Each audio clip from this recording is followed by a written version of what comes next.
नाज़रीन, प्रोग्राम खबर से खबर नादिया मिर्ज़ा में खुशामदीद। 8 सितंबर को जब इस्लामाबाद का जलसा हुआ उस वक्त ये बात तो तय थी और ये बात कहीं ना कहीं भी तय थी कि अब जलसों का सिलसिला रुकेगा नहीं। चूँकि फाइनली 5-6 जलसे कैंसिल होने के बाद इस्लामाबाद का जलसा हुआ था और ये वो जलसा था जो उससे पहले हम सभी पता है कि 22 अगस्त को कैंसिल कराया था। वो खैर एक माजी का हिस्सा है, लेकिन उसके बाद कहीं ना कहीं से जलसों की गारंटी कम से कम दे दी गई थी कि जी आप जलसे कर लें, लेकिन वो मशरूत जलसे होंगे। इस्लामाबाद में हमने देखा कि उसकी टाइमिंग फिक्स किए कि जी ये एक स्लॉट है, इसमें आपने जलसा करना है। और जब टाइम एक्सीड हुआ यानी 7 बजे का टाइम था, उसके बाद थोड़ी सी हमने बदनज़मी देखी, बट जलसा रुका नहीं। वो अलग बात है बाद में पर्चे बने और बाद में गिरफ्तारी हुई एवरीथिंग, लेकिन उसका जलसा कंटिन्यू रहा। 7 बजे का टाइम था, 10 बजे। अब आ जाते हैं लाहौर के जलसे पे। तो लाहौर का जलसा का टाइम उन्होंने जो टाइम स्लॉट उन्होंने फिक्स किया था, जो कि इजाज़तनामे में था, वो था 3 बजे से 6 बजे तक। मुल्क की तारीख में अब नए नए ऐसे हम एक्सपीरियंसेस कर रहे हैं कि जो हमें आने वाले दिनों में या आने वाले वक्तों में, आने वाले सालों में अगर अब ये चीज़ें रिपीट होंगी तो जो आज हमें हैरत होती है वो कम से कम वो नहीं होगी, क्योंकि हम हर चीज़ को एक्सपीरियंस करते चले जा रहे हैं। कई ज़िंदगी में नहीं सुना था किसी जलसों के भी टाइम, मतलब अवामी एक इज्तिमा है उसके भी आप टाइमिंग्स होंगे, लेकिन बहरहाल ये हो रहा है और आगे भी इसी तरह से, बल्कि इसमें शायद ज़्यादा ही हो। तो अब हुआ ये कि जब जलसे के 6 बजे तो 6 बजते ही वहाँ पर इससे पहले कि पुलिस वहाँ पर आती, इससे पहले कि ख़ुद जो मुंतज़मीन थे वो उसको वाइंड अप करते, लेकिन हुआ ये कि वहाँ जो डीजे थे, कैन यू इमेजिन कि जलसे के डीजे जो कि उनको पैसे दे के वहाँ पे बुलाया जाता है और उनका तो काम होता है इसने पैसे दिए हैं उनके आप अहकामात को मान लें। लेकिन हैरत की बात यह है कि उस डीजे ने 6 बजते ही, पता नहीं उनको कहाँ से हुक्म मिला था या वो शाहज़ादा शाह के वफादार थे, उन्होंने एक अनाउंसमेंट खुद से कर दी। इससे पहले कि मैं सियासी तकारीर की तरफ जाऊँ या हुकूमती रिएक्शन की तरफ आऊँ, ज़रा डीजे की वो अनाउंसमेंट चलाइएगा जो उन्होंने स्टेज पे से की। क्या कह रहे थे ज़रा सुनिएगा। अच्छा, 6 बजे का टाइम था, साउंड सिस्टम अब ऑफ कर दें, ठीक है? तो आप लोग का बहुत शुक्रिया, ठीक है? सॉन्ग लगाऊंगा, मुझे कौन बचाएगा? अच्छा, वो तो चलो ठीक है, अनाउंसमेंट थी, लेकिन ये जो इनका जुमला था ना, ये था असल जुमला कि जी अगर सॉन्ग, क्योंकि उनसे कहा गया सॉन्ग चलाए, उनका सॉन्ग चलाऊंगा तो मुझे क्या, मुझे कौन बचाएगा। इसका मतलब है कि किसी ने उनको कहा हुआ था कि आपको छोड़ेंगे नहीं अगर आपने 6 बजे के बाद भी सॉन्ग चलाया या आपने म्यूजिक ऑन किया। अब आते हैं सियासी तकरीरों की तरह। बैरिस्टर गौहर साहब जो कि चेयरमैन है तो इलेक्शन कमीशन नहीं मानता, लेकिन बहरहाल चेयरमैन है पीटीआई के, उन्होंने बड़ी नपी तुली सी तकरीर की, बड़े नरम मिजाज गुफ्तगू की, इंतहाई मुख्तसरन तकरीर की। क्या कह रहे थे वो क्लिप सुन लीजिएगा। हम आजाद अदलिया के लिए कोशिश करेंगे।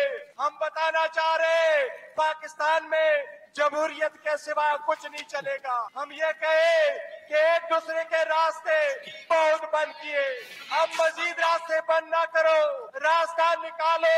अवाम को अवाम से नहीं लड़ाना, इदारे को इदारे से नहीं लड़ाना।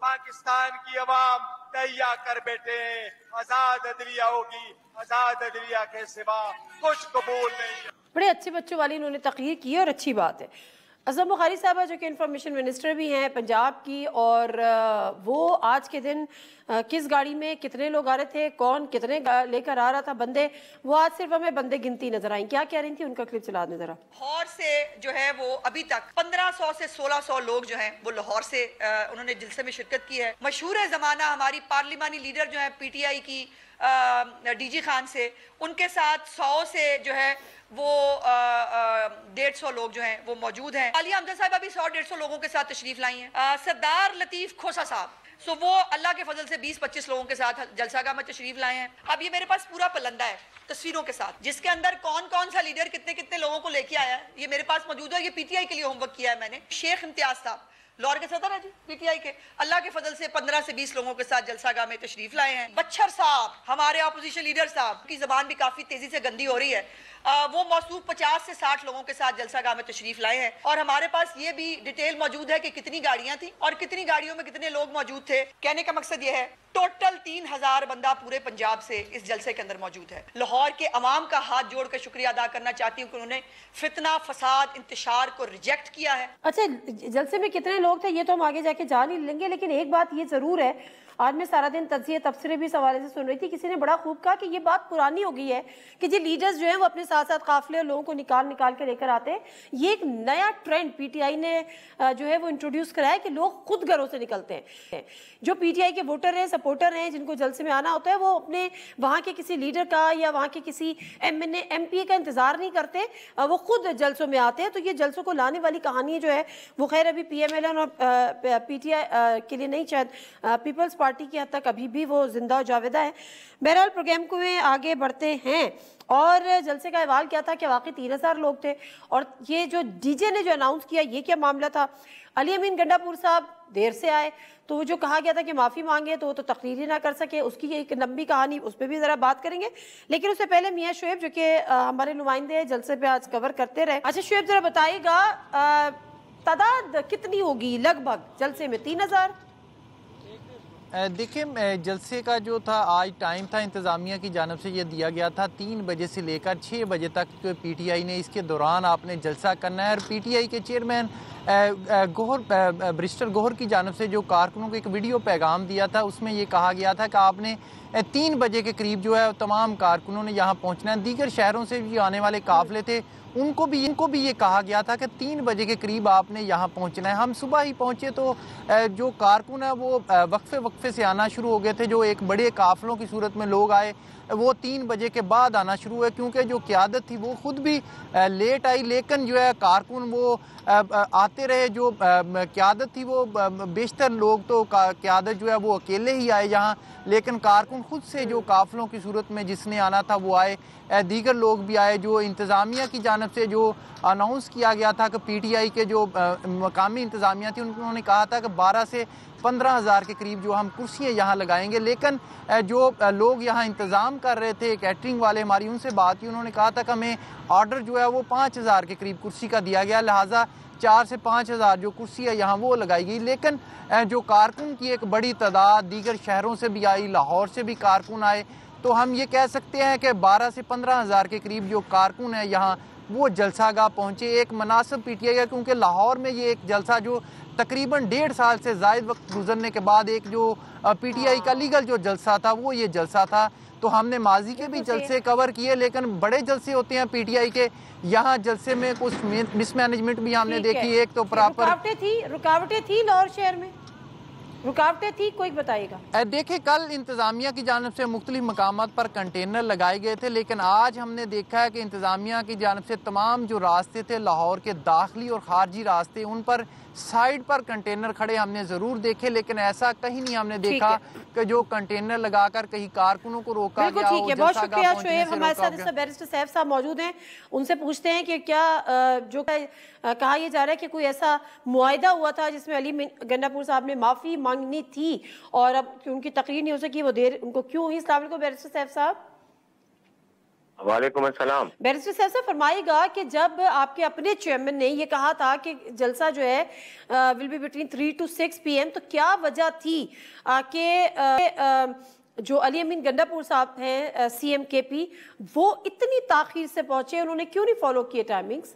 जी देखें, टाइमिंग फॉलो की है और अब प्रोग्राम के मुताबिक जो प्रोग्राम था उसके मुताबिक बिल्कुल वक्त पे वहां से निकले और कोई ऐसा इशू नहीं था कि कोई ताखीर जो है वो की गई थी, लेकिन लंबा रास्ता था, 6.5 घंटे का तकरीबन सफर है पेशावर से लाहौर तक।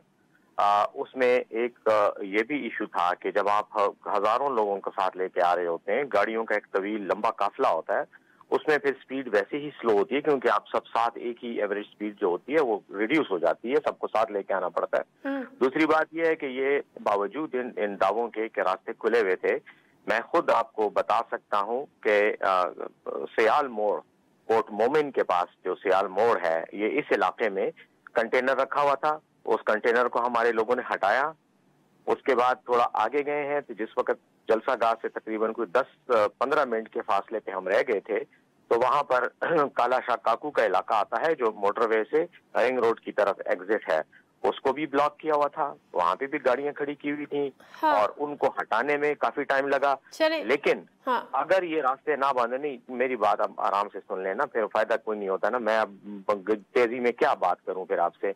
तो जिस वक्त हम वहां पहुंचे हैं और वो कंटेनर हमने हटाए और हम वहां अगर हमें 10 मिनट का रास्ता मजीद हमें टाइम मिल जाता तो हमारे लोग जलसे में पहुंच जाते, लेकिन चूंकि उन्होंने रास्ते बंद कर दिए थे, रास्ते में हटाते हुए, और उसके बाद फिर वो मजबूरन उनको पैदल आना पड़ा। इस वजह से वो जब जलसा मक्का में गए तो उनके आने से 15-20 मिनट पहले इन्होंने जो है जलसे का टाइम बंद कर दिया। टाइम तो वही हुआ ना जो बंद करना था, उतने बजे बंद कर दिया। लेकिन मेरा सवाल आपसे ये कि क्या अगर वो लेट हो भी गए थे 10 मिनट 15 मिनट, तो क्या जो मुंतजमीन थे जलसे के उनको कम्युनिकेट नहीं किया था कि एटलीस्ट वहां रुक जाएं, उनका वेट कर लें? वो जब पहुंचे तो सारे के सारे चले गए थे, उनको तो कम्युनिकेट करते कि बस आ रहे हैं, 10 मिनट रुक जाएं।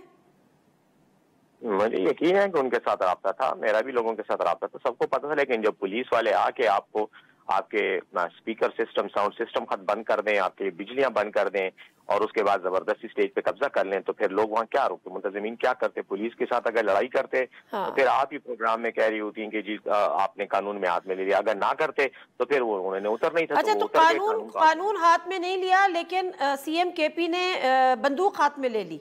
ये क्या सीन है कि आपने क्लैशनकोफ ली और तोड़े? बंदूक हाथ में लेना तो कोई जुर्म नहीं है अगर उस बंदूक का लाइसेंस आपके पास है।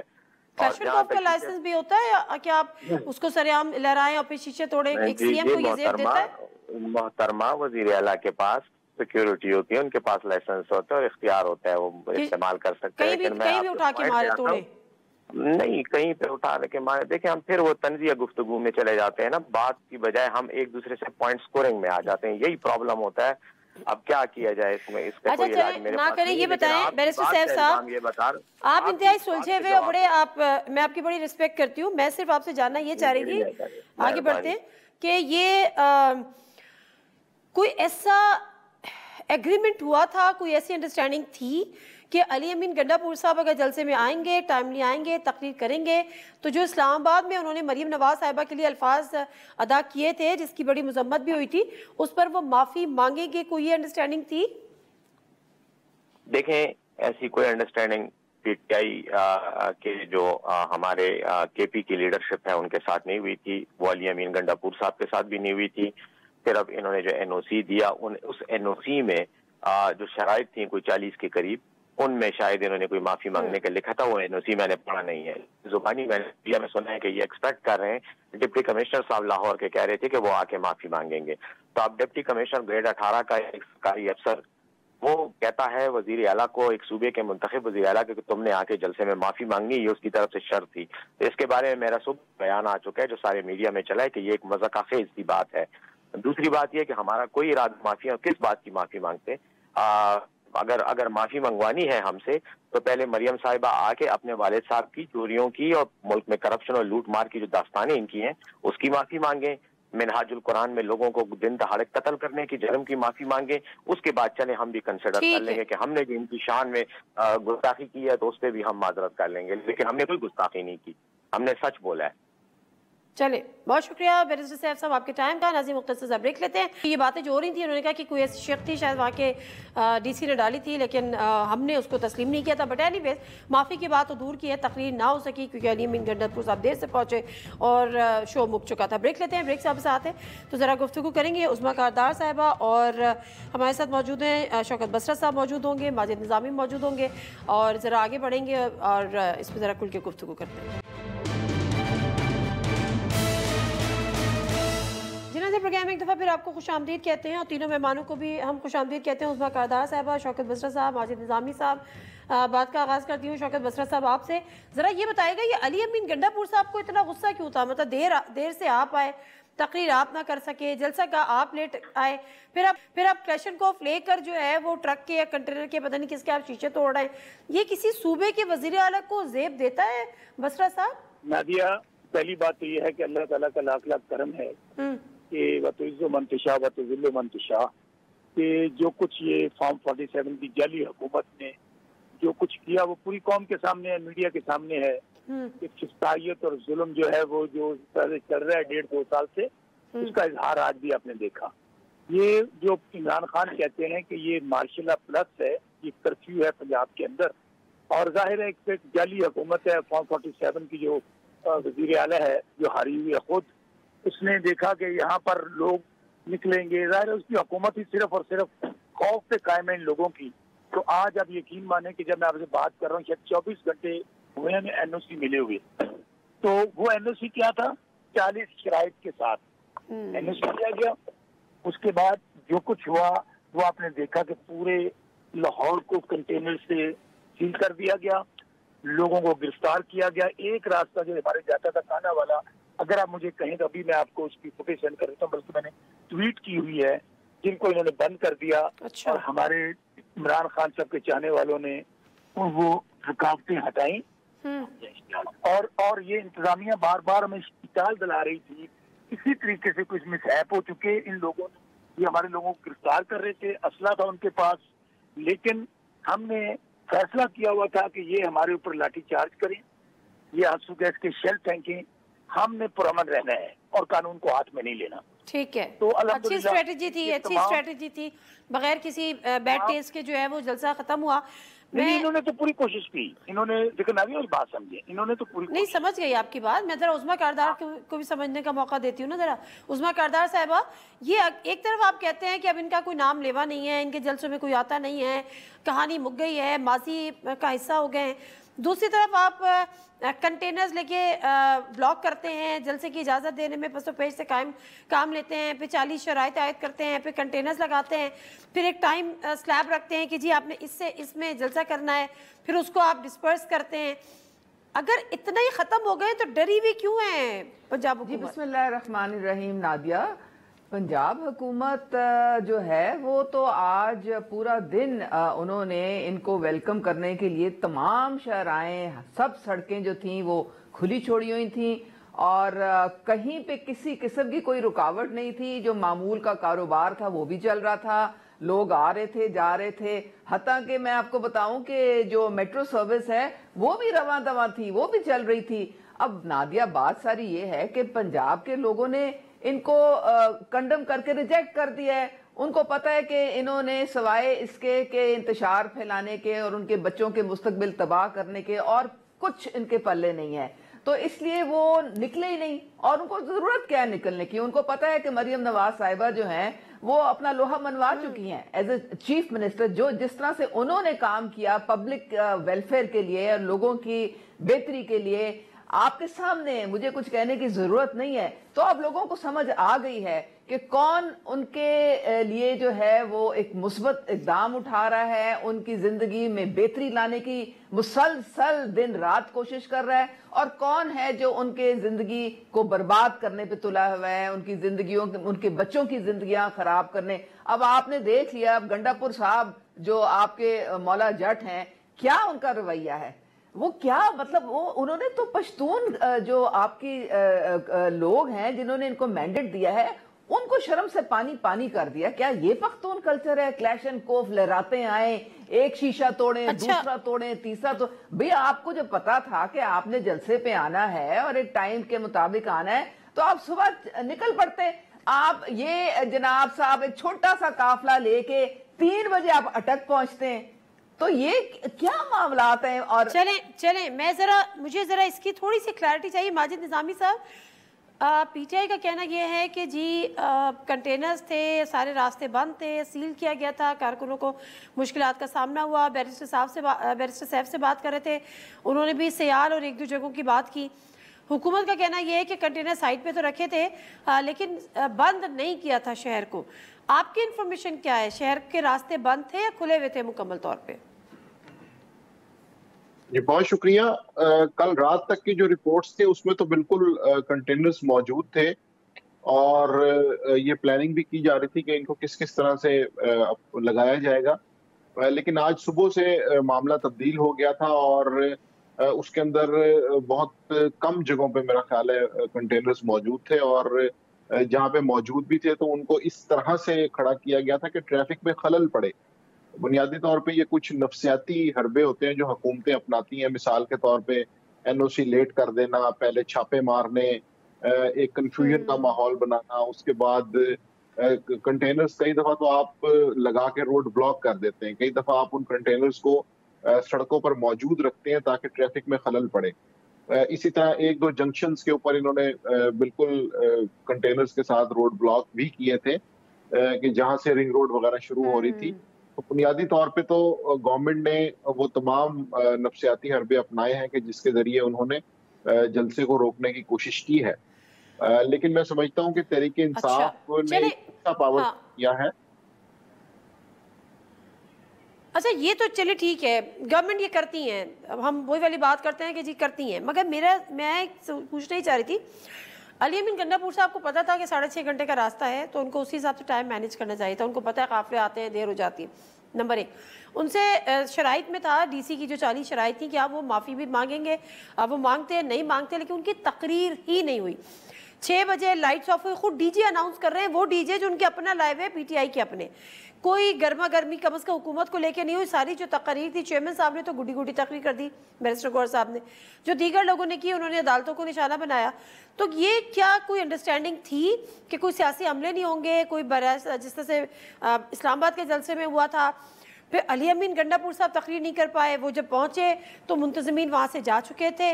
ये आपको क्या ये आपको कोई पीटीआई की अंडरस्टैंडिंग, पीटीआई की भी कोई स्ट्रेटजी लगती है? जी बिल्कुल, अभी हमने जिस तरह हुकूमत की बात की, तो अब इस जलसे के हवाले से तहरीक इंसाफ की जो स्ट्रेटजी या कोऑर्डिनेशन थी उस पर भी बात होनी चाहिए। पहली तो बात यह है कि इस जलसे में पार्टी लीडरशिप और वर्कर्स के अंदर कोई बेहतर कोऑर्डिनेशन मौजूद नजर नहीं आई, और उससे ये तासुर मिला कि कहीं ना कहीं क़यादत और कारकुन में गैप है। दूसरी बात यह है कि पॉलिटिकली अपने आप को करेक्ट साबित करने के लिए इस तरह के बिल्कुल चीजें की जाती हैं। मिसाल के तौर पे अली अमीन गंडापुर एक तरह से लेट हो गए या लेट कर दिए गए, उससे ये हो गया कि वो जलसागाह में भी पहुंच गए, तकरीर भी नहीं हुई, एक फेस सेविंग भी हो गई, और इस्लामाबाद के जलसे में जो कि माफी की जरूरत भी नहीं पड़ी। जी बिल्कुल, उसकी वजह यह है कि माफी वाले मसले पे तो मैं समझता हूँ कि वो एक मज़ाक़ा खेज मुतालबा था। उसकी वजह यह है कि किसी डिप्टी कमिश्नर को मेरा ख्याल है ये इख्तियार नहीं होना चाहिए कि वो किसी सूबे के वज़ीर आला के साथ इस तरह का कोई मुतालबा करे, और तहरीक इंसाफ में भी अपनी तरफ से जो रायत शामिल नहीं थी।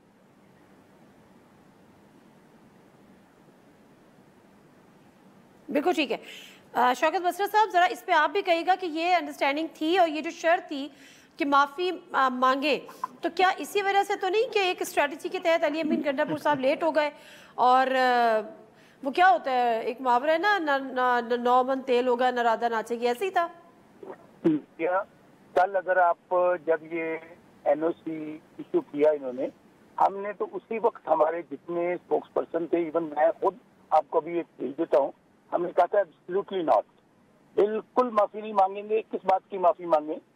जो कुछ अली अमीन गंडापुर साहब ने जलसा में कहा था, वहां पर इस्लामाबाद में उसका एक एक लफ्ज हमने उसको इंडोर्स करते थे, सिर्फ साथियों के हवाले से क्लैरिटी हमारी आ गई थी। दूसरी बात, नहीं, एक सेकंड बसरा साहब एक सेकंड, सॉरी, जो माफी की बात हो रही है ना, जो मरियम नवाज साहिबा जो कि खातून है, एक सूबे की वज़ीर आला हैं, उनके लिए जब इस तरह से बात की थी तो उस पर एक नाराजगी का और हुआ था कि जी ये बातें एक सूबे के चीफ मिनिस्टर को जेब नहीं देती कि आप इस तरह से मरियम नवाज साहिबा के लिए बात कर रहे हो, आप क्या उसको इंडोर्स करते। नादिया, पहली बात तो सियासी लोग वो होते हैं जो इनको अवाम की हमायत से लोग, जो अवाम के वोटों से बैठे हैं। जब मियाँ नवाज शरीफ इनका सब फॉरवर्ड है, जिसके नाम पे मरियम भी वोट लेती है, ये बाकी लोग भी वोट लेते हैं, अगर वो डॉक्टर यास्मीन राशिद के जो जेल में हमसे 70,000 वोटों से हार गया, तो ये कोई अब इनकी दे आर कम्प्लीटली इररेलेवेंट। हम इनको कैसे अदाकार कह सकते हैं, आप लोग ये कह सकते हैं कि शोज में आके ये बढ़ के मारे, तो इनका अब काम जो है ये सियासत में नहीं है।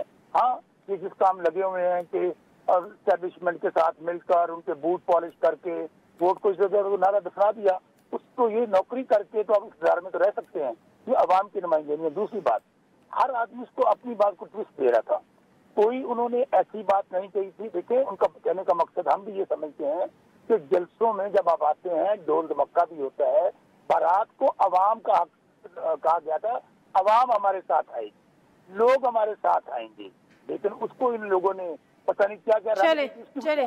अब इनके पास मेरी बात एक और बात सुन लें, आपने वो बात नहीं कराई कि ये कहते थे हम अटक का पुल क्रॉस नहीं करने देंगे, जो कहते थे हम देखेंगे किस तरह ये पीटीआई जलसा करती है। तो गुजारिश ये है कि ये पंजाब जो है ये बड़ा सूबा है, आज पंजाब ने मैसेज दे दिया है कि पाकिस्तान को अगर कोई लीडर इकट्ठा रख सकता है तो सिर्फ इमरान खान है, इस फेडरेशन का लीडर है। ये बेचारे तो वो चले हुए कारतूस हैं, से आप तो प्रोग्राम में बिठा लें।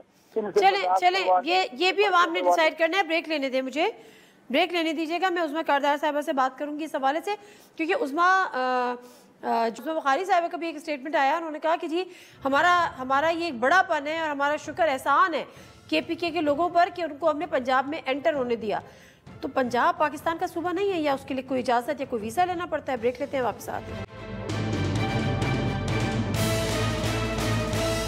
जी नज़ीर, प्रोग्राम में एक दफ़ा फिर आपको खुशामदीद कहते हैं। और ब्रेक के बाद मैंने सवाल तो छोड़ा था उस्मा कारदार साहिबा के लिए, लेकिन ब्रेक में शौकत बसरा साहब रिक्वेस्ट कर रहे थे कि 30 सेकंड उनको दे दें। तो उस्मा साहब, अगर आपकी इजाज़त हो तो दे दें 30 सेकंड। बहुत गमज़दा है आज। चलें, परमिशन ग्रांट। गमज़दा बहुत है ना, गम बहुत है, बेचारे परेशान है, जलसा फेल हो चुका है। नादिया, मैं आपको बहुत एक अहम बात बताना चाहता हूँ। आपने पूछा था ना, अब सूरत ये थी, आप यकीन मानिएगा कि कंटेनर से रास्ते रोक रहे थे, लोगों को गिरफ्तार कर रहे थे। मैं आपको वो वाक़या बताता हूँ कि डॉन का कोई नुमाइंदा आपके साथ हमसे लीजिए। हमाद अजहर जो हमारे पंजाब के प्रेसिडेंट हैं, जैसे वो जलसागाह में पहुंचे, पुलिस ने कुछ पता नहीं, मेरे कम से कम हजारों की तादाद में जो पुलिस वाले और वाइट कपड़ों में, उन्होंने कंटेनर को घेर लिया। उन्होंने कहा जी हमने हमाद अजहर को ना तकरीर करने देनी है, हमें यहाँ से गिरफ्तार करना है। वो क्या कह रहे थे? वो इश्तिहार करा रहे थे लोगों को, ताकि लोग गुस्से में आए, फिर हमारे ऊपर कोई फॉल्स फ्लैग ऑपरेशन 9 मई वाला किया जाए। ये बात तो उन्होंने पहले की थी कि जो आएंगे। ये बात नहीं है ना भाई, हमाद अजहर ने इंटरव्यू किया, उन्होंने कहा ये मुझे गिरफ्तार करने आए हैं तो करने दीजिए, लेकिन हमारा कोई कारकुन इस्ताल में नहीं आएगा, कोई आगे से उनको जवाब नहीं देगा, जहाँ तक कि ये लोग इस्ताल चलाते रहे हम लोग। चलें, ठीक है। उसमें कारदार साहब, आप जरा बताइएगा ये क्यों कर रहे हैं? पहले तो मुझे बताएं, ये कोई अवामी जलसा है ना? ये 3 बजे शुरू होगा, 6 बजे खत्म हो जाएगा, लाइट्स ऑफ हो जाएंगी। ये शादी हॉल हो रहा है, 10 बजे लाइटें ऑफ हो जाएंगी, खाना जिसने खाना है खाए, वरना घर जाके खाए। ये कौन सी रविश पे आप लोग चल पड़े? पहले तो इनको जरा याद दिला दें कि हमाद अजहर इश्तिहारी हैं, वो भागे हुए हैं कानून से, वो छुपते फिर रहे हैं इस वक्त। वो 9 मई में उनका कलीदी किरदार था, तो इसलिए मेहरबानी करके आए और अपने आप को कानून के हवाले करें। तो ये पैगाम मैं इनको दे रही हूँ। दूसरे, पहले नादिया, मुझे जरा 2 मिनट आप इजाजत दें बात करने की। हमारे तो और पूरी कौम के कान पक गए हैं इनका रोना सुन सुन के। 45, 47, 45, 47, इनको कब होश आनी है? मरियम नवाज साहिबा जो है वो 220 यानी कि 2/3 अक्सरियत से वो चीफ मिनिस्टर इलेक्ट होके आई हैं पंजाब असेंबली में। इनकी जो लगी लिपटी है ना, वो अब खत्म हो गई है। 20 के करीब हलके जो खुले हैं, तो उनकी रिकाउंटिंग के बाद वो हलके PTI से नून को मिल गए हैं। आपने पीछे तो देखा, 3 तो MNA के सुप्रीम कोर्ट के डिसीजन के बाद 3 तो MNA के हलके और 2 पंजाब असेंबली के जो हैं वो नून लीग को जो है सुप्रीम कोर्ट में मिले। बहुत अच्छी बात है। तो आप डर किस बात का है? ना, इनको सवाए रोने धोने के, क्योंकि इनको पता है कि पंजाब के लोगों ने इनको रद्द कर दिया है। कोई निकला ही नहीं ना इनके लिए, कोई निकला ही नहीं। सवाल पर आ जाए, अब आप देखें, मुझे माजिद निजामी साहब की तरह जाना है। देखिए, आज हमने इनको खुली छुट्टी दी थी कि आप आए। नहीं, ये 3 से 6 वाला क्या सीन है? ये जलसों को शादी हॉल क्यों बना दिया? बात सारी ये है कि आपने लोगों की जिंदगी जो है उसको आपने डिस्टर्ब तो नहीं करना ना, कि सुबह से लेके रात तक आप लगे रहे। पहले अगर जलसे होते थे, आपके जलसे होते थे, आप लोगों के लॉन्ग मार्च होते थे, क्या आप लोगों की जिंदगी अजीब बनाते थे? जो जलसे जो थे उनको उसके वक्त की पाबंदी करनी जो है ना बहुत लाजिम है। सिक्योरिटी के भी कंसर्न्स होते हैं, बाकी लोगों को कोई अस्पताल जा रहा है, कोई और लोगों ने काम करने होते हैं, तो ये डिस्टर्बेंस जो है ना इतनी, ये कोई अच्छी बात नहीं है। आप जलसे में आप जरा जल्दी शुरू कर दें, प्रॉब्लम क्या है आपको? आप जरा फजर के बाद अगर गंडापुर निकल आते तो बड़े आराम से उन्होंने अटक पहुंच जाना था। गंडापुर की तो बात ही नहीं करना चाहती ना, अटक पहुंच जाते। मैं 12 बजे अटक पहुंच जाते, 4 बजे 4:30 बजे वो यहाँ पे जलसागाह पहुंच जाते। नहीं, मैं उनकी बात नहीं कर रही हूँ, मैं एक अलग रिवायत की बात कर रही हूँ। माजिद निजामी साहब, ये जो एक नई रिवायत डाल रहे हैं कि जी आपके पास इतना टाइम है, ये अवामी इज्तिमात के लिए इस तरह से जलसे, इसके पीछे क्या साइंस है, या क्या वो जिसको आप कह रहे हैं ना साइकोलॉजिकल एक टैक्टिक्स भी होते हैं, उसका क्या है कि आपने 3 से 6 करना है? मतलब ऐसा कैसे अवामी इज्तिमा होते हैं कि 3 बजे लाइट्स ऑफ, चलो जी अपने अपने घर जाओ? मोमेंटम नहीं बनने देना, क्या वजह है? जी बिल्कुल, मेरा ख्याल है ये कोई ऐसी अच्छी सियासी रवायत नहीं है जो मौजूदा हुकूमत की जानिब से कायम की जा रही है। और दूसरी जानिब अगर PTI भी ये समझती है कि वो NOCs लेकर जलसे करेंगे और कोई ऐसी बड़ी एहतजाजी तहरीक मुनज़्ज़म कर लेंगे तो मेरा ख्याल है एनओसीज की बेसिस पे जो तहरीक चलेगी उसका अंजाम भी कोई इतना अच्छा नहीं होगा। तो ये दोनों तरफ से मसले हैं। मेरा ख्याल है मजबूरी का नाम शुक्रिया की तरस का मामला है कि एक फरीक जो है वो इस चीज को मानने पे भी तैयार है और तहरीक इंसाफ का मसला ये भी है कि चूंकि उन्होंने अपने कारकुनान को एक्टिव रखना है, उनको मुतमईन करना है, तो उन्होंने कोई ना कोई एक्टिविटी, सियासी सरगर्मी जारी रखनी है ताकि उनके कारकुनान बददिल ना हो, मायूस ना हो, नाउम्मीद ना हो। तो इसी वजह से ये जितने भी इफ्स एंड बट्स के साथ जितने भी प्रोग्राम हो रहे हैं, एनओसीज और शराइत के साथ जो कुछ भी हो रहा है, उसकी बुनियादी वजह यही है कि वो पंजाब के अंदर अपने कारकुन को एक्टिव रखना चाहते हैं ताकि वो नाउमीदी का शिकार ना हो। तो मैं समझता हूँ कि सियासी जमातों में अगर एनओसी की बुनियाद पे जलसे करेंगी तो फिर उससे कोई पॉजिटिव नतीजा या वफाक पर दबाव की कोई उम्मीद रखना मेरा ख्याल है कि मुनासिब नहीं होगा। लेकिन दूसरी तरफ माजिद निज़ामी साहब, ये जो टुक टुक अगर इसी तरह से खेलते रहेंगे तो फिर फायदा क्या है?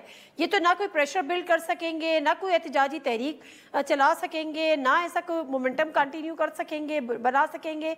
तो फिर ये ऐसे टुक टुक खेलेंगे तो कोई एहतजाजी तहरीक तो नहीं चल सकती। जी बिल्कुल, हमने इमरान खान साहब के दौर में भी देखा कि मौलाना फजलुर रहमान पहले ही साल में धरना लेके इस्लामाबाद आ गए थे। तो पाकिस्तान की सियासी तारीख में पहले साल में हुकूमत को बदलना खासा मुश्किल होता है। उसकी कोई वजूहात हो सकती हैं, उनसे इख्तलाफ भी किया जा सकता है, लेकिन बहरहाल पहले साल के अंदर किसी भी गवर्नमेंट को घर भेजना खासा मुश्किल होता है। तो इसलिए तहरीक इंसाफ की भी अभी स्ट्रेटेजी यही लग रही है कि वो कुछ ना कुछ पॉलिटिकल एक्टिविटी ऐवान के अंदर, ऐवान से बाहर जारी रखना चाहते हैं ताकि वो अपने कारकुन के साथ इंगेज कर सकें और इमरान खान चूंकि जेल के अंदर मौजूद है तो उस मजलूमियत का भी फायदा उठाया जाए। तो इन दोनों चीजों को सामने रखते हुए ये मेरा ख्याल है इसी तरह एक टेस्ट मैच की तरह ये सियासी इनिंग दोनों तरफ से जारी रहेगी, क्योंकि मुझे नहीं लगता कि पहले साल के अंदर कोई इतनी बड़ी एहतजाजी तहरीक मुनज़्ज़म होगी कि जिससे हुकूमत को कोई बहुत ज्यादा खतरा महसूस हो। तो मुझे तो ये एक टेस्ट मैच की इनिंग लग रही है दोनों तरफ से। एग्जैक्टली। तो बसरा साहब, एक तरफ तो वो अली अमीन गंडापुर साहब कहते हैं कि हम आ जाएंगे, हम उस पर धावा बोल देंगे, हम जेलें तोड़ देंगे, हम ये कर देंगे, हम वो कर देंगे, यहाँ तो आप जल्द से भी नहीं पहुंच सके। तो ये मोमेंटम किस तरह से बनेगा? ये एहतजाजी तहरीक का कोई प्लान है आपका, या बस इसी तरह से टेस्ट इनिंग जिस तरह से माजिद निज़ामी साहब कह रहे हैं आप लोग इसी तरह से खेलते रहेंगे? नारिया, अभी आप एनओसी का जिक्र कर रही थी कि एनओसी को लेकर जलसा करते हैं, निज़ामी साहब ये कह रहे थे और मैं तो बार बार ये कह रहा हूँ कि डरे उस दिन से जिस दिन हमने एनओसी लेना छोड़ दिया। यही हम चाहते हैं कि अवाम जो ये चाहते हैं कि बांग्लादेश मॉडल जल्दी बन जाए, हम चाहते हैं कि अवाम को कंट्रोल में रखें। और दूसरी बात, हमारे आज भी ज़राए में ये बता रहे थे, इनका पूरा प्लान था, जिस तरह आपके ज़राए होते हैं हमारे भी ज़राए थे, कि ये 2-4 पुलिस वालों को खुद मार के वहाँ पर उनका डाल के हमारे ऊपर के इन लोगों ने पुलिस वालों को मारा है, गोलियां चलाई हैं, उनके कपड़े फाड़े हैं, ये भी इनका प्लान था। बिल्कुल उसी तरह जिस तरह 9 मई का फॉल्स फ्लैग का प्रिंसिपल हुआ था, आज भी ये प्लानिंग थी। लेकिन मुझे बात बताइए, वैसे जो आपको मैं सवाल है उसका जवाब दे देता हूँ। अब आपको ज्यादा इंतजार नहीं करना पड़ेगा। अब शायद हम उस स्टेज पे पहुंच गए हैं जो आप कह रही हैं कि तहरीक कब शुरू होगी, उसका आप इंतजार करें। फाइनल कॉल का अडयाला जेल कैदी नंबर 804 में फाइनल कॉल देनी है। हमारे लीडरान उनसे बार बार पूछ रहे हैं और उन्होंने अभी तक बटन ऑन नहीं किया। उन्होंने बटन ऑन करना है और उन्हें बताना है। तो फिर मैं आपको यकीन दिलाता हूँ, अवाम का समंदर, ना एनओसी की जरूरत होगी, अवाम का समंदर निकलेगा पूरे पाकिस्तान से। वो लॉन्ग मार्च की सूरत में होता हुआ अडयाला जेल सामने बैठ जाएंगे पुरअमन तौर पर, और उस वक्त तक नहीं उठेंगे जब तक बेकसूर इमरान खान, वो जो पूरे पाकिस्तान का लीडर है, जो वाहिद पाकिस्तान को इस वक्त मुआशी जो बहरान है, जो सियासी बहरान है, जो महंगाई बेरोजगारी से निकाल सकता है, तो वो इमरान खान है। और नहीं, तो ये आपकी लीडरशिप ने कोई तय कर लिया है? ये लीडरशिप ने तय कर लिया है ये ऐसा होने जा रहा है? कोई प्लानिंग है? देखिए, मैं बताऊं, पिछले दिनों भी हमारे जनरल सेक्रेटरी उमर अयूब साहब जब थे, बाद में सलमान राजा साहब आए, शिबली फराज साहब, सब लोग गए। खान साहब को बार बार पूछा गया कि खान साहब पब्लिक तैयार है, अब तो हमारे वर्कर्स हमारे कंट्रोल में नहीं रह रहे, वो कह रहे हैं कि ये जुल्म जबर अब हम नहीं सह सकते, अब हमें फाइनल कॉल दें। खान साहब ने कहा कि अभी आप जलसे करेंगे, फाइनल कॉल आपको मैं बहुत जल्द दूंगा। और मैं अब प्रोग्राम में ये ब्रेक कर रहा हूँ कि यह अब वो वक्त दूर नहीं है कि जब फाइनल कॉल कैदी नंबर 804 जो पूरे पाकिस्तान का लीडर है वो देगा, तो फिर आप देखेंगे कि ये फॉर्म 47 के नमूने, ये फिस्तायत, ये जबर और जुल्म इस तरह खत्म होगा कि इनको इस दफा लोग भागने का मौका भी नहीं देंगे। दूसरी बात नादिया, इसमें एक फिक्रा नादिया, एक फिक्रा, मौलाना फजलुर रहमान साहब ने एक हफ्ता पहले यहाँ पे जलसा किया, 48 घंटे वो मीनारे पाकिस्तान पे रहे हैं। इस्लामाबाद के अंदर जमात इस्लामी एक हफ्ता धरना देती रही, लब्बैक के साथ पुलिस पर सेल्फियां लेते रहे, झुब्बर डालते रहे। रेड जोन के अंदर आप देखिए कि कौन कौन लोग वहाँ पे नहीं गए। जनाज़े मुख्तसर सा ब्रेक, वापस आते हैं, हमारे साथ रहिए। प्रोग्राम में एक दफा फिर आपको खुशामदीद। उज़्मा करदार साहब, अभी आप जो वजह बता रही थी कि जी लोगों को तकलीफ होती है, किसी को हॉस्पिटल जाना है, किसी को उन्होंने जाना है, तो सबने पीटीआई के जलसे वाले दिन ही जाना है। जब मौलाना फजलुर रहमान साहब का वहाँ पर प्रोग्राम होता है, इवेंट होता है, जमात इस्लामी का होता है, तहरीक लब्बैक का होता है, तो किसी ने कहीं नहीं जाना होता। नादिया, बात सारी ये है कि जिस अवाम के समुंदर की ये बात कर रहे हैं ना बसरा साहब, वो सारे घर बैठ के बड़े आराम से टीवी के सामने इनकी गीदड़ भभकियां सुन रहे हैं। अब इनके इस्लामाबाद में भी बड़ी जबरदस्त इन्होंने एक कड़ी लगाई थी जनाब के 20 दिन के अंदर अंदर पूरा अवाम का समुंदर आ जाएगा, उसके बाद अडियाला जेल पे हम हमला करके तो कैदी नंबर 804 को हम बाहर निकाल लेंगे। हम तो इंतजार ही करते रह गए। अब तो मेरे ख्याल में 18 दिन तो गुजर गए। नादिया, सिर्फ नहीं, तड़ी तो राना सनाउल्लाह साहब ने भी एक लगाई थी कि अटक का पुल नहीं क्रॉस करने देंगे। 2 दिन रह गए, तो अब तड़ियां तो फिर तड़ियां होती है ना भाई, फिर उसमें एनओसी तो नहीं होता। आप भूल जाए, आप एनओसी के चक्कर में क्यों पड़ जाते हैं? हम ना पड़े ना। आप कहें जी हम तो जनाब गंडासा लेके आएंगे और लहराएंगे, जिस तरह आज क्लैशनकोफ लहरा के उसने हर एक की शीशे ट्रकों के तोड़े। तो ये इनकी जो बदमाशी है और इनकी दादागिरी है वो सबके सामने। हम तो देखें जी मुहज़्ज़ब एक पार्टी है और पंजाब के लोग बहुत मुहज़्ज़ब हैं, शाइस्ता हैं और वो रख रखाव वाले, और मेरे ख्याल में सभी ऐसे हैं, पूरे पाकिस्तान के लोग ऐसे हैं। लेकिन ये जो उन्होंने सीएम चुना है उसने पानी पानी कर दिया है, शर्म से तार तार कर दिया है उन बेचारों को, क्योंकि वो जब निकलता है वो ऐसी हरकतें करता है कि कोई भी शख्स जो है, जो एक मुहज़्ज़ब शख्स हो, उसकी बर्दाश्त से बाहर होती है। लेकिन तो मेरा सवाल नादिया, देखिए मेरे से अगर आप पूछें तो इनको अवाम ने चूंकि अब रिजेक्ट कर दिया है, इनके पास कोई लोग नहीं है। आप मान जाएं बात, इनके पास नीचे ग्राउंड पे कोई नहीं बचा। ये सारे केपी से लाने की कोशिश इन्होंने की है। केपी की सारी हुकूमत और उसके सारे रिसोर्सेज कोई परवाह नहीं, लोगों को भी कोई मौलाना का जिक्र किया बसरा साहब ने, उनको भी लुक आफ्टर करना है। इन्होंने सारा अपना जो जोर है ला के फिर भी ये नाकाम हुए, ये उठ नहीं सके। मैं जरा प्रोग्राम के आखिरी से भी मुझे जरा कोई और बात भी करने दें। यहाँ तक इन्होंने क्या इनकलाब लाना है, इन्होंने क्या इन्होंने तहलका मचाना है, मुझे तो ये समझ नहीं आया। मेरे समझ से बालातर है। माजिद निजामी साहब, ये जो बात हो रही है ना आईनी तरमीम वाली, तो इसमें जरा ऐड कीजिएगा कि जो मौलाना साहब ने एक तो बड़ी जब बात की थी, उन्होंने एक इंपॉर्टेंट बात की थी कि ये एक तो उन्होंने कहा कि आईनी तरमीम हुकूमत को तहफ़्फ़ुज़ देने की एक ये कोशिश है, प्लस उन्होंने ये भी कहा कि उनको ये हुकूमत ज़्यादा दिन चलते नज़र नहीं आ रही। आने वाले वक्त में आप मौलाना साहब का क्या रोल देख रहे हैं? आया कि वो मान जाएंगे, मशरूत आमादगी जाहिर करेंगे, जो आईनी तरमीम हुकूमत ने करनी है उसमें कामयाब हो जाएंगे, क्योंकि सितंबर के एंड तक शायद वो दोबारा अटैम्प्ट करेंगे? क्या देख रहे हैं आप सिनेरियो? जी, इस वक्त मौलाना फजलुर रहमान का रोल चूंकि बड़ा अहम हो गया था और असेंबली के स्कोर कार्ड में उनके वोट्स जो है वो मैटर कर रहे थे, तो प्लान ए के तौर पे तो उनसे राब्ता किया गया, लेकिन उनकी जानिब से जो फीडबैक आया उसके बाद मुझे लग रहा है कि शायद हुकूमत प्लान बी पे भी सोच रही है और उसी प्लान बी को इम्प्लीमेंट करने के लिए उन्होंने स्पीकर की जानिब से जो खत लिखा गया है और जिसके अंदर नई पार्टी पोजीशन जारी की गई है और ये बताने की कोशिश की गई है कि मखसूस नशिस्तों का जो फैसला है अभी वो हुकूमत मानने की पोजीशन में नहीं है।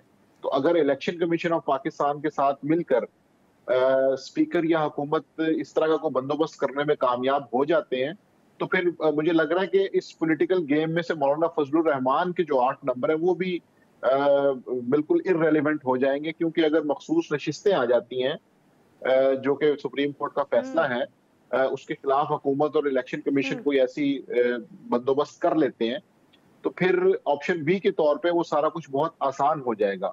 इसलिए इस सारे पॉलिटिकल गेम के अंदर मौलाना की जो सीट्स हैं या उनकी जो फैसला साजी है वो अपनी जगह अहम है, लेकिन उसका भी बंदोबस्त किया जा रहा है। और अभी आने वाले दिनों में मौलाना फजलुर रहमान अगर इसके अंदर कोई ऐसी तरमीम लेके आते हैं जो हुकूमत के लिए काबिल कबूल नहीं होंगी, तो फिर मुझे लगता है कि फिर ये जो ऑप्शन भी है इसको इम्प्लीमेंट करने की कोशिश की जाएगी। ठीक है, मौलाना साहब ने जो ये बात की है कि इस आईनी तरमीम का मकसद हुकूमत का तहफ़्फ़ुज़ देना, और हुकूमत उनको ज़्यादा दिन अब चलते नज़र नहीं आ रही, ये वैसे ही एक सियासी जुमला है या इसमें कोई वजन है? जी, मुझे तो इस वक्त की सूरत हाल में ये एक सियासी जुमला ही नजर आता है। उसकी वजह ये कि कौमी असम्बली का जो स्कोर कार्ड है उसकी पोजीशन बड़ी सेंसिटिव है। उसकी वजह ये कि तहरीक इंसाफ भी मौजूद है, सुन्नी इत्तेहाद कौंसिल कह लीजिए, पीपल्स पार्टी भी मौजूद है, मुस्लिम लीग नून भी मौजूद है। तो अगर हुकूमत जाती है और असम्बली के अंदर से ही कोई चेंज आती है तो दो ब्लॉक्स को बिल्कुल मिलना पड़ेगा। मुस्लिम लीग नून और तहरीक इंसाफ तो बिल्कुल नहीं मिल सकते, पीपल्स पार्टी और तहरीक इंसाफ का मिलना भी बहुत बईद अज़ इम्कान है। तो फिर असम्बली के अंदर ऐसी जिसके अंदर इस सारी चीज को इम्प्लीमेंट किया जाएगा, तो इसलिए मुझे नेशनल असम्बली के अंदर इस तरह की कोई चीज होती नजर आ रही। ठीक है, बसरा साहब, दोबारा सुप्रीम कोर्ट तो ले गई है पीटीआई इस केस को कि जी इसका जो इतलाक है 12 जुलाई के फैसले पर ना हो। आपको लगता है कि कोई रिलीफ मिल सकेगा आपको? ये तो कानून साजी है और जाहिर सी बात है पार्लियामेंट का इख्तियार है। मुस्लिम लीग नून है ना, हमें खुद अफसोस होता है कि सियासी की बातों को जाहिर है उनको अवाम के अंदर मकबूल होना चाहिए। अब ये तो बेचारे इररेलेवेंट हैं। हम तो यकीन माने जब इनकी गुफ्तगू करते हैं ना इनको अवाम संजीदा लेते हैं ना हम संजीदा लेते हैं। संजीदा तो उसको बंदा लेता है जिसका मुकाबला होता है। चले ये बेचारे अब काउंसलर बनने के काबिल नहीं रहे तो इनसे ना हमारी बहस है, हमें पता है। चले ठीक है, ये आपका बहरहाल आपका एक सियासी बयान है। उसमें करदार साहब लास्ट अगर कुछ कमेंट करना चाहे तो बसरा साहब को बोले कि ये इररेलेवेंट का जो मीनिंग है डाके डिक्शनरी से प्लीज पूछ लें। इररेलेवेंट आपकी एक हुकूमत जो सेंटर में है और पंजाब में है, अगर आप उसको नहीं मानते हैं और आप तो फिर ठीक है, ये आपकी फ्रस्ट्रेशन हो सकती है, ये आपकी नाकामी हो सकती है, उससे आगे बढ़ के ये कुछ नहीं हो सकता। तो प्लीज खुदा के लिए ये गलत अल्फाज जो है ना उनका चुनाव ना किया करें। दूसरे बात सारी चले, बहुत शुक्रिया उस्मा कारदार साहबा, शौकत बसरा साहब आपका भी, मजिद निजामी प्रोग्राम से दीजिए नादिर मिर्जा को इजाजत। अल्लाह हाफिज।